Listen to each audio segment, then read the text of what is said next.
Toronto's skyline has been cloaked in smoke for days now. Experts are warning people to stay indoors and limit exposure. But it couldn't come at a worse time for those hoping to enjoy the long weekend. It's a sight Torontonians are getting used to, a skyline blurred by wildfire smoke. I'm just taking a quick walk before it gets worse, right? Because I do see that it looks like it's going to get worse throughout the day. Very bad. I really cannot breathe at all.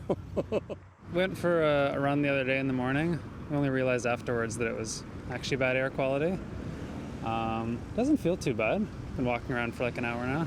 Toronto's air quality has been among the worst of any major city in the world over the past 3 days. Environment Canada issued a special air quality statement for the region, warning that levels could stay high through Tuesday. Ultimately, it did affect some Torontonians' weekend plans. I may not exercise as much.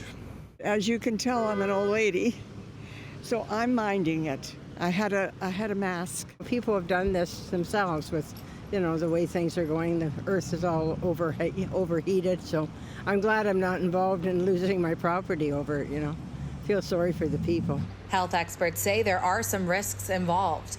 Those most vulnerable are young children, seniors, and those with breathing difficulties, asthma, or those battling an infection. I think it really warrants some concern when it's really high for pregnant people. They, are obviously breathing for themselves and for the unborn child, and those can have lasting effects. Symptoms include eye, nose, and throat irritation, headaches, or a mild cough.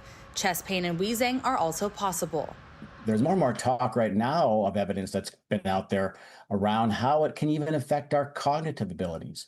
That small amounts of pollution, not just wildfire smoke, actually get into our body and can impact how our brain is responding and acting. Brooks says fine particle matter can penetrate deep into the lungs, and being outside in smoky conditions can increase your risk.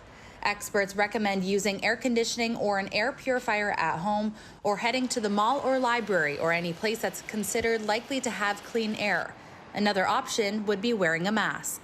I think we want to make sure that we're not getting too anxious about the fires and worrying, but we are paying attention.